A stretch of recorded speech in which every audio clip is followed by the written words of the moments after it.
ऐसी मजेदार वीडियो देखने के लिए हमारे चैनल को सब्सक्राइब करें। बहुत समय पहले की बात है। किशनपुर गांव में रमेश नाम का एक गरीब लकड़हारा रहता था। वो बहुत मेहनती व ईमानदार था।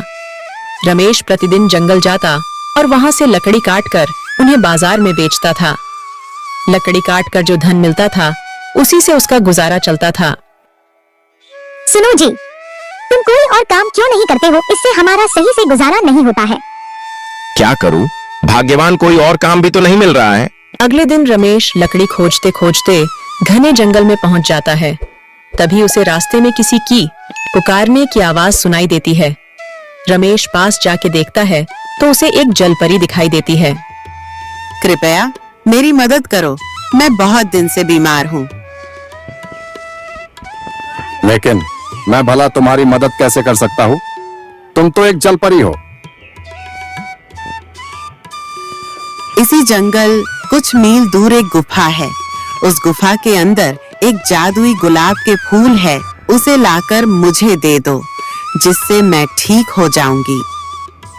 रमेश जलपरी की बात मानकर उस जादुई गुलाब की तलाश में चल देता है। कुछ समय चलने के बाद वह उस गुफा के पास पहुंच जाता है। रमेश गुफा के अंदर जाता है। जैसे ही रमेश फूल तोड़ने वाला होता है, तभी उसमें से एक जिन निकलता है। मूर्ख मानव, तुम यह जादुई फूल नहीं ले जा सकते जब तक तुम मेरे दो प्रश्नों के उत्तर नहीं दे देते। यदि तुमने मेरे दोनों प्रश्न के उत्तर सही दिए तो तुम यह फूल ले जा सकते हो। यदि तुमने एक भी प्रश्न के उत्तर गलत दिए तो मैं तुझे खा जाऊंगा। ठीक है, पूछो अपने प्रश्न। पहला प्रश्न, वह कौन है जिसके पास कभी तो दर्जन कपड़े होते हैं और कभी एक भी नहीं होता है? वॉशिंग मशीन है। कभी इसके पास ढेर कपड़े होते हैं और कभी एक भी नहीं होते। बिल्कुल सही उत्तर। दूसरा प्रश्न, वह क्या है जो है तो सोने की मगर सोने से भी सस्ती है? रमेश कुछ देर सोच में पड़ जाता है। इसका उत्तर चारपाई है। यह है तो सोने की मगर सोने से भी सस्ती है।